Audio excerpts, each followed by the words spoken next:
Parents kicked me out after donating kidney to their golden child, now wants me to house them.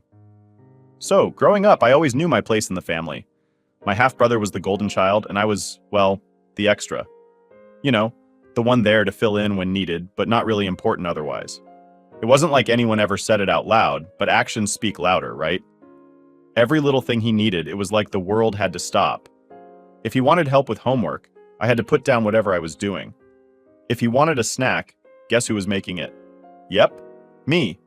It wasn't just small stuff, though. It was my whole life being shaped around what he needed or wanted. Every decision in the house seemed to revolve around him. It was like living in someone else's shadow, except I wasn't even allowed to step into the light for a second. One memory that sticks out is when we were kids. Maybe I was around 10 or so.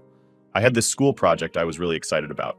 It was one of those science fair things where you build a volcano or whatever. I spent weeks planning it, making sure everything was perfect. The night before the big day, my brother came down with a cold. Not like anything serious, just the sniffles. But my dad? Oh man, you'd think the world was ending. He canceled everything to take care of him. I begged to go to the fair, but nope. Family comes first, they said. By family, they meant my brother. That was just one example. There were a million others. Every birthday party I had was overshadowed by his needs. Every holiday, every trip, it was always about him. I remember once we were planning a family vacation, something I'd been looking forward to for months. I had saved up my allowance, dreaming about all the cool stuff we'd do. Then, just days before, my brother decided he didn't want to go. Guess what? Trip canceled. No discussion, no compromise, just, we need to make sure he's comfortable. It wasn't like he was this terrible person either. He was just used to being the center of attention. My dad and stepmom made sure of that. They would go on and on about how special he was, how he needed all this extra care. Me? I was just there to pick up the slack. It got to a point where I didn't even bother asking for things. What was the point? If it didn't benefit my brother, it wasn't happening. Now don't get me wrong, I get that sometimes kids need extra help or attention, but this wasn't sometimes. This was every single day. I couldn't even remember a time when I felt like I mattered as much as him. It was like I was the backup plan, the spare in case something went wrong with the main attraction. Even school was affected. I was a decent student, nothing amazing, but I tried. I had dreams of going to college, doing something with my life. But my dad had other plans. Anytime my brother needed help with school, guess who was tutoring him? And if I ever needed help, well, tough luck. Figure it out yourself. There was this one time I got a pretty bad grade on a test. I came home feeling terrible and hoped maybe, just maybe, someone would care. Instead, my dad gave me a lecture about how I needed to work harder. But the second my brother got a C on his report card, full-on intervention, tutors, extra study time, everything, it was infuriating. What made it worse was the constant reminder that family sticks together. That line was drilled into my head from the time I could walk. But what they really meant was, I had to stick with them. They didn't owe me the same. It was all about what I could do for the family, specifically my brother. And then there were the little things, the subtle digs that added up over time. Like how my dad would praise my brother for the smallest achievements, but barely acknowledge anything I did. If my brother cleaned his room, it was a celebration. If I aced a test, a nod maybe. It was those small moments that chipped away at me, made me realize I wasn't ever going to be enough in their eyes. I think what hurt the most was how normalized it all became. I started to believe that maybe I wasn't worth as much. Maybe I wasn't supposed to have my own dreams or goals. Maybe my purpose was just to be there for my brother, to make sure he had everything he needed. It was exhausting. Looking back, I wish I had stood up for myself more. But it's hard when you're a kid, and everyone around you is telling you that this is just how things are. I didn't have the words or the confidence to push back. I just accepted it, swallowed my feelings, and kept going. It wasn't until I got older that I started to see the cracks in the facade. The more I thought about it, the more I realized how messed up it was. I mean, no kid should have to grow up feeling like they're second place in their own family. But by the time I figured that out, the damage was done. I had already spent years putting my own needs on hold, all for the sake of family. But yeah, that was my life. Always in the background, always expected to give and never ask for anything in return. And honestly, it shaped a lot of who I am today. Not in a good way, but I'll get into that later. For now, just know that growing up as the other kid in a family that only had eyes for my brother, it was rough, and it left scars I'm still dealing with. It all started when my half-brother got sick. Not just a regular flu or something minor, but really sick. The kind of sick where doctors start throwing around scary words, and suddenly, it feels like the world is crashing down. I remember the day they told us he needed a kidney transplant. My dad and stepmom were freaking out, pacing around the room, trying to figure out what to do. The doctors explained that dialysis was only a temporary solution and that finding a donor was critical. And that's when all eyes turned to me. I didn't even get a chance to process what was happening before they started talking about testing family members. The doctors mentioned how it's common for siblings to be a match, and before I could even think, my dad was already nodding along like it was a done deal. "Michael, you'll get tested, right?" my dad said, like it wasn't even a question, like it was just expected. What was I supposed to say? No? Of course, I couldn't say no. It wasn't just the pressure from my dad, it was the whole family thing drilled into my head for years. Family sticks together, right? So I agreed. I mean, what else could I do? The testing process was long and honestly, pretty invasive. Blood tests, tissue matching, all sorts of stuff I didn't fully understand at the time. I was just going through the motions, not really thinking about what it all meant. Then came the day the results came back. And surprise, I was a perfect match. Everyone was relieved. My dad hugged me for what felt like the first time in years. My stepmom cried, thanking me over and over. It was overwhelming. I should have felt good about it, right? Like I was doing this huge, selfless thing for my brother. But deep down, I was terrified. The surgery was scheduled quickly. They didn't want to waste any time. The days leading up to it were a blur of hospital visits, paperwork, and awkward family dinners where no one really knew what to say. My brother was quiet, probably scared too, but he never really said much to me about it. It was like we both knew what needed to be done, so we just went along with it.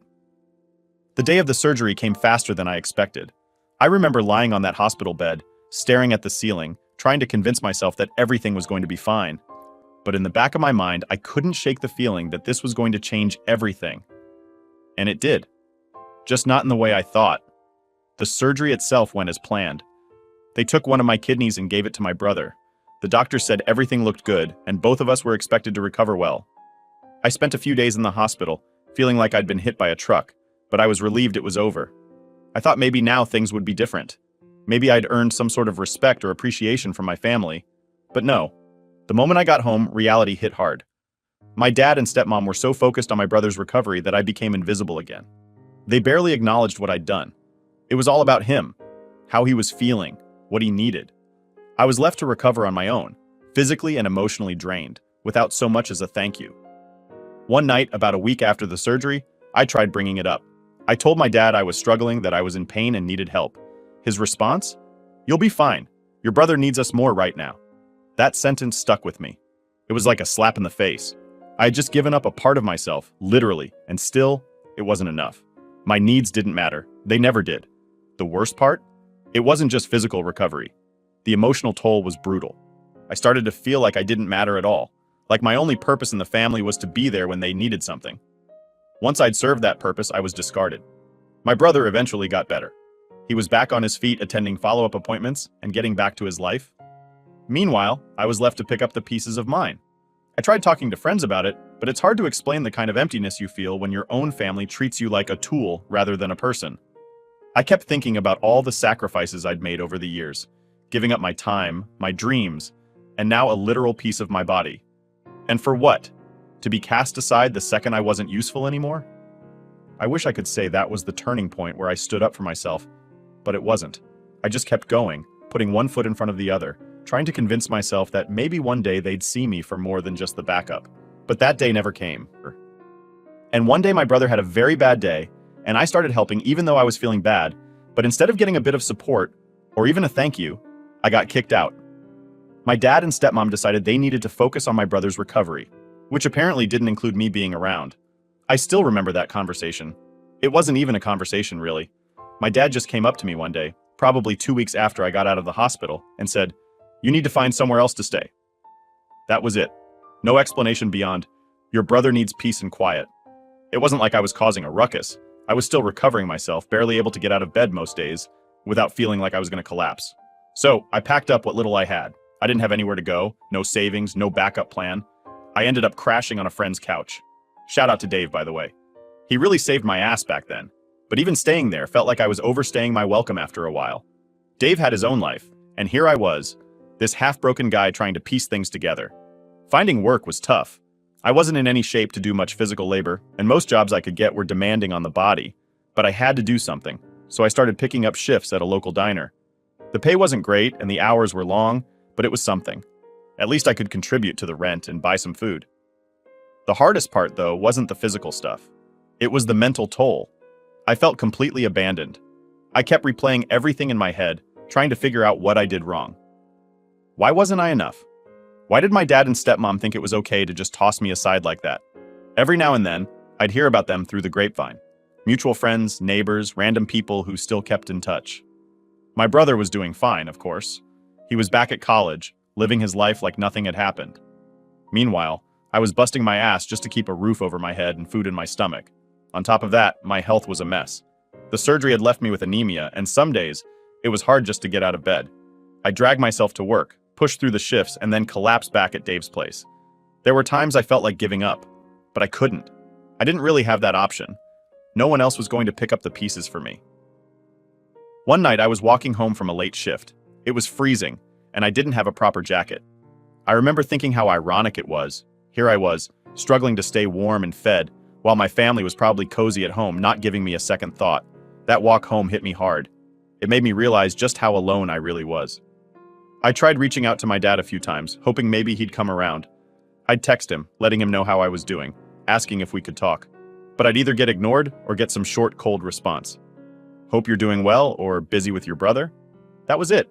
It was like I didn't even exist to them anymore. Dave would try to cheer me up, telling me I didn't need them, that I could make it on my own, and I appreciated it, I really did. But it's hard to shake that feeling of being unwanted by your own family. It's like this constant weight on your chest, reminding you that you weren't good enough. One of the worst moments came a few months in. I was at work trying to stay focused when I got a call from a mutual friend. They mentioned how my dad and stepmom were throwing a party for my brother, celebrating his recovery and his return to school. I wasn't invited, of course. That hurt. Not that I expected an invite, but hearing about it made everything sting all over again. I went home that night and just sat on the edge of the bed, staring at the wall. I couldn't wrap my head around it. I gave up a part of myself for them, and they couldn't even spare a thought for me. That's when I decided I needed to stop trying to reach out. It was clear they had made their choice and I wasn't part of it. The next few months were a blur of work and exhaustion. I kept pushing forward, trying to build something for myself. It wasn't easy, and there were plenty of nights I barely made it through. But slowly, I started to accept that I was on my own. Looking back, I think those months were some of the toughest of my life. I felt like I was constantly fighting just to keep my head above water, and the people who should have been there for me were nowhere to be found. It was a harsh lesson, but one I needed to learn. Struggling alone wasn't what I wanted, but it taught me a lot about resilience. I learned that I couldn't rely on anyone else, that if I wanted a better life, I had to make it happen myself. And while it was a painful process, it also made me stronger. It had been years since I heard from my dad. Honestly, I wasn't expecting to hear from him ever again. After everything that happened, getting kicked out, being left to fend for myself, I figured we were done. But then, out of nowhere, my phone buzzed, and there it was. A message from my dad. "Hey, can we talk? It's important." At first I thought it might be a mistake. Maybe he meant to text someone else. I mean, why would he want to talk now? But curiosity got the better of me and I replied, "Sure, what's up?" He responded quickly, asking if we could meet in person. That was a bit of a shock. I hadn't seen him since the day he told me to pack my stuff and leave. My gut was telling me not to go, but something in me needed to know what he wanted. We agreed to meet at a small cafe not far from where I worked. I got there a bit early, nerves kicking in. I wasn't sure what to expect. Would he apologize? Would he try to guilt trip me into something? My mind was racing with all the possibilities. When he walked in, I barely recognized him. He looked older, more tired. It was like life had taken a toll on him. He sat down across from me, and for a moment, there was this awkward silence. Neither of us knew how to start. Finally, he spoke. "I've been thinking a lot about things. About you." That caught me off guard. I wasn't used to him talking about me, at least not in a way that suggested he cared. "I know I haven't been there for you," he continued, "but things have been hard, and I need your help." There it was, the real reason for the meeting. I could feel my guard going up. I knew better than to let my guard down too quickly. "What kind of help?" I asked, trying to keep my tone neutral. He sighed, looking down at the table. "I'm in a bit of a situation. We're struggling to keep up with the mortgage. My health's not great, and I can't work like I used to. We've got debts piling up, and we need a place to stay." I sat there, processing what he was saying. After everything they put me through, after tossing me aside like I was nothing, now he was asking for my help? It felt surreal. "You want to move in with me?" I asked, trying to wrap my head around it. He nodded. "Just for a little while, until we can get back on our feet." I couldn't believe what I was hearing. All those years of struggling alone, and now he wanted to come back into my life because he needed something from me. I didn't know whether to laugh or scream. "Why now?" I finally asked. "Why come to me after all this time?" He hesitated, then said, "We tried asking your brother, but his fiancée wasn't on board. We didn't have anywhere else to turn." That hit me like a punch to the gut. So, I was the last resort. Not the first choice, not even the second, just the backup plan like always. I leaned back in my chair, feeling the weight of the situation. Part of me wanted to tell him exactly where he could go, but another part of me couldn't help but feel sorry for him. He looked desperate, and despite everything, there was still that tiny sliver of hope in me that maybe, just maybe, this could be a chance to mend things. But then I remembered all the nights I spent struggling alone, all the times I reached out, hoping for some acknowledgement, some support, and got nothing in return. I couldn't just forget that. "I don't know, Dad," I said, trying to keep my voice steady. "You kicked me out when I needed you the most. Now you're asking me to take you in? It's a lot to process." He nodded like he understood. "I know I've made mistakes. I know I've hurt you, but I'm trying to make things right. I'm asking for a chance." I wanted to believe him. I really did. But trust isn't something that just magically appears. It has to be earned, and he had a lot of ground to cover. "I'll think about it," I finally said, "but I need time." He nodded again, looking a little relieved. "That's all I'm asking for." We sat there for a few more minutes, talking about nothing in particular. It was awkward, like two strangers trying to find some common ground. When we finally parted ways, I felt a mix of emotions. Part of me was angry, part of me was sad, and part of me was just confused. I spent the next few days thinking about that conversation. I replayed it over and over in my head, trying to figure out what to do. On one hand, he was my dad, and a part of me still wanted to help. But on the other hand, I couldn't ignore all the pain he'd caused me. In the end, I knew I had a tough decision to make, and whatever I chose, it wasn't going to be easy. After our cafe meeting, I thought I'd have some time to breathe and think things through. But nope, my dad didn't give me much of a break. A couple of days later, my phone started blowing up with texts. At first, it was just simple messages like, "Have you thought about what we talked about?" Or, "We really need your help." I ignored them, hoping he'd back off, but that wasn't happening. The next day, he called. I let it go to voicemail because honestly, I wasn't ready for another conversation. But then I listened to the message, and it was him, sounding all serious. "Michael, it's your dad. I know you're busy, but this is important. Please call me back." I couldn't shake the feeling that if I didn't at least hear him out, he'd just keep pushing. So I called him back, and right away, I knew this wasn't going to be a quick chat. "Michael," he said, "I didn't want to bother you, but I've been thinking about our last conversation. I need to explain a few things." Here we go, I thought. Okay, I'm listening. He started with the whole family speech. You know the one, how family sticks together, how we're supposed to help each other in tough times. It was the same stuff I'd heard my whole life, but now it felt different, like he was using it as a weapon. "Your mom would have wanted you to help," he said, throwing that in there like a low blow. "She believed in family and taking care of each other. I know she'd be proud of you for stepping up." That hit hard. My mom had passed away when I was younger, and bringing her into this felt like a cheap shot. He knew I loved her, and he was using that to guilt me. I stayed quiet, trying to process what he was saying without letting it get to me. "I know I wasn't perfect," he continued. "I made mistakes, but we're family, Michael. And family forgives. Family helps each other." I could feel the pressure building.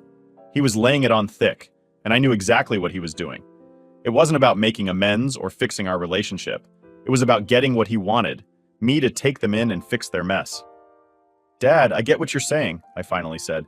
"But you have to understand, this isn't easy for me. You can't just expect me to forget everything and pretend like it's all okay." He sighed, like he was disappointed in my response. "I'm not asking you to forget. I'm asking you to put the past behind us and focus on what's important now." Then he dropped another bomb. "Your brother won't do it. He's got his own life, his own problems. But you've always been the responsible one. You've always been the one we could count on. There it was. The ultimate guilt trip. My brother, the golden child, was off the hook because he had his own life. But I was expected to pick up the pieces because I was the responsible one. It was the same story, just a different chapter. Dad, I've been responsible my whole life, I said, my voice shaking a little. I've sacrificed so much already. I gave up a part of myself for this family, and what did I get in return? I got kicked out. I know, he said, his voice softening. And I'm sorry for that. I really am. But we're in a tough spot, Michael. I wouldn't be asking if it wasn't serious. I wanted to scream, to tell him how unfair it was to put this on me. But instead I took a deep breath and tried to stay calm. I need time to think, I said, hoping it would buy me some space. Take your time, he said, but I could hear the urgency in his voice. Just remember what your mom would have wanted. That line stuck with me long after the call ended. I couldn't believe he had used my mom's memory to guilt me into helping. It was like he knew exactly where to hit to make me feel the worst. And the worst part? It was working. I was torn between wanting to stand my ground and not wanting to let my mom down, even if she wasn't here to see it. Over the next few days, I replayed the conversation in my head over and over. Every time I thought about it, my chest tightened. The guilt was eating away at me, making it hard to focus on anything else. I knew what he was doing, but it didn't make it any easier to ignore. I talked to a few close friends about it, trying to get their perspective. They all said the same thing. You don't owe him anything. After everything he put you through, he's the one who should be apologizing, not asking for favors. They were right, of course. But knowing it and feeling it were two different things. Every time I thought about saying no, that little voice in my head would remind me of what my dad said about my mom. It was like a tug of war between my head and my heart. In the end, I knew I had to make a decision. But whatever I chose, I knew there'd be no going back. A few days after our last call, my dad reached out again. This time, he wasn't just texting or leaving voicemails. He showed up at my door. I wasn't expecting him, so when I opened the door and saw him standing there, I was caught off guard. He looked worse than before, tired, worn out, like he hadn't slept in days.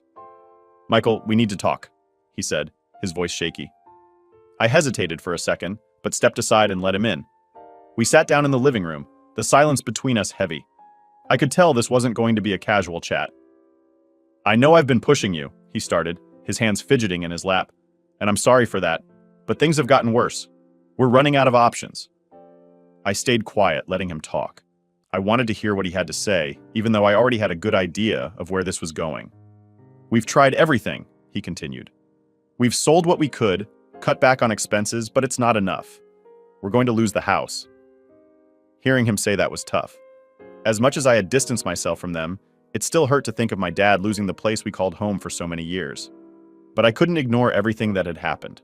It wasn't as simple as just opening my door and letting them in. I've been thinking a lot about what you said, he went on. And you're right. We didn't treat you the way we should have. I didn't treat you the way I should have. That caught me off guard. I wasn't expecting an apology, especially not one that seemed so genuine. I let you down, he said, his voice cracking. I was so focused on your brother that I forgot about you, and I've regretted it every day since. For a moment, I didn't know what to say. Part of me wanted to believe him, to accept the apology and move forward. But another part of me was still holding on to all the pain and resentment. I'm sorry, he repeated, his eyes welling up with tears.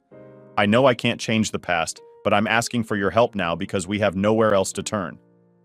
Then, something I never expected happened. My dad broke down, full-on tears, sobbing into his hands. I'd never seen him like that before. He was always the strong, stoic type, the guy who kept his emotions in check. Seeing him like this was jarring. I don't know what else to do, he said through the tears. I've always tried to be strong, to hold everything together, but I can't do it anymore. I need help, Michael. I need your help. It was hard to watch. This man, who I had always seen as unshakable, was falling apart right in front of me. It stirred something inside me, this mix of sadness, anger, and a deep, aching sympathy.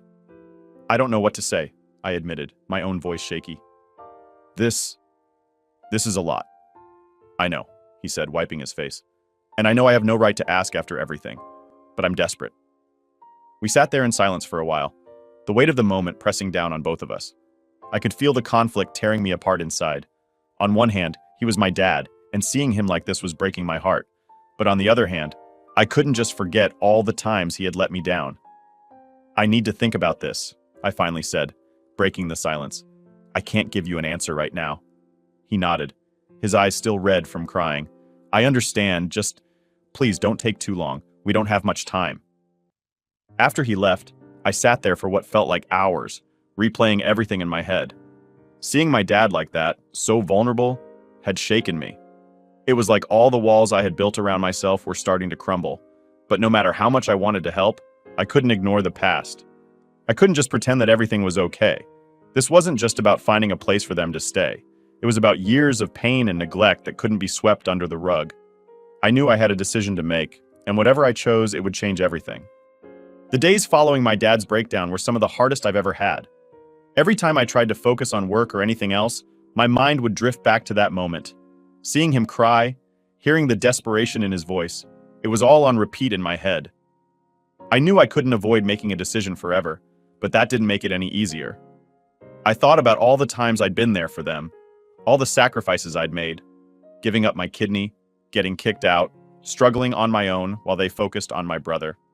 Every memory felt like a punch to the gut. How could they expect me to just forget all that? One night, as I was lying in bed, I couldn't stop thinking about something my dad had said. We have nowhere else to turn. The words kept bouncing around in my head. A part of me felt guilty, like maybe I was being too harsh. But then, another part of me reminded me of all the nights I spent alone, fighting to survive while they didn't seem to care. I decided I needed to talk to him again, face to face. Avoiding him wasn't going to solve anything, and I had to get everything off my chest. So I called him up and asked if he could meet me at the same cafe. He agreed, sounding relieved, like he thought this might be the turning point. When I got there, he was already waiting. He looked tired, probably hadn't slept much since our last meeting. I sat down, and for a moment, neither of us said anything. The weight of what was about to be discussed hung heavy in the air. Dad, I started, I've been thinking a lot about everything. He nodded, waiting for me to continue. I know you're in a tough spot, and I get why you're asking for my help, I said, but I need you to understand where I'm coming from. His eyes met mine, and I could see the worry in them. I'm listening, he said quietly. I took a deep breath. You made a lot of choices that hurt me. When I needed you the most, you weren't there. You chose them over me, every single time. I know, he said, his voice barely above a whisper. And I'm sorry for that. I'm not saying this to hurt you, I continued, but you have to understand why this is so hard for me. I've spent years trying to move past everything, trying to build a life for myself despite everything that happened. And now you're asking me to bring all that back into my life. I didn't know what else to do, he admitted. I've been trying to fix things, but it's not easy. I get that, I said. But you have to understand that it's not easy for me either. I've been through hell and back, and it's taken everything I have to get to where I am now. We sat in silence for a moment, both of us lost in our thoughts. I don't want to say no, I finally said, but I have to be honest with you, I can't do this. I can't let you and her move in with me. He looked like he'd been hit with a ton of bricks. Michael, please, he started, but I held up my hand to stop him. I need to protect myself, I said firmly. I've spent too much of my life putting everyone else first, sacrificing my own well-being for others. I can't keep doing that. But we're family, he said, his voice breaking. Isn't that supposed to mean something? It does, I said. But family isn't just about what you're born into. It's about how you treat each other. And for too long, I felt like I wasn't really a part of this family. He lowered his head, clearly struggling to process what I was saying. I never meant to make you feel that way, he whispered. I know, I said. But intention doesn't erase the impact. I've carried the weight of those choices for years, and I can't carry it anymore. He nodded slowly, wiping at his eyes. I don't know what we're going to do, he admitted. But I understand where you're coming from. I hope you can figure something out, I said. I really do. But I can't be the solution this time. We sat there for a while longer, not saying much. There wasn't much else to say. The decision had been made, and now we both had to live with it. When we finally got up to leave, he gave me a long, heavy look. Thank you for being honest, he said. I wish things were different. Me too, I replied. And with that, we went our separate ways. Walking away from that conversation, I felt a mix of emotions, relief, sadness, and a lingering guilt. But deep down, I knew I had made the right choice. It wasn't easy, but sometimes doing what's right for yourself means making the hardest decisions.